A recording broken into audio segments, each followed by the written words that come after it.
Assalomu alaykum do'stlar. Bugun ham ikkita zakaz tushgan. Отдел shikterga, только отдел shikterga. Hozir только отделка zakaz tushyapti do'stlar. Kanalimizga kirsanglar, qatalib qo'yishni unutmanglar.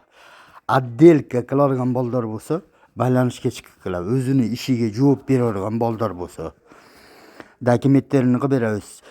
Ish joyimiz Qirg'izistonda, O'shda. Dokumentini qilib beramiz. Yemog'i, yotog'i, ashirdi. Unutmetlerini qilib beramiz do'stlar. Har qalay bolalar объемga ish qiladi.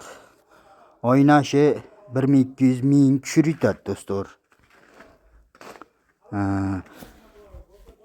Bir отделка ish qilam deganlar bo'lsa, baylanishga bemalol chiqarglar do'stlar. Qilgan ishi pa объемim bo'ladi. Объем bilan kirib boradi. Dokumentlar oyma-oy to'lanmaydi. Boshida bir to'lanadi, 4 oyga yetadi shu dokument. Kanalimizga kirsanglar, qattalik qo'yinglar. Bizda qishin yozin ish bo'lib turadi do'stlar. Kanalimizga kirsanglar, podpisatsiya bo'lib, kommentariy yozib qo'yishni unutmanglar. Klass bosishni unutmanglar do'stlar.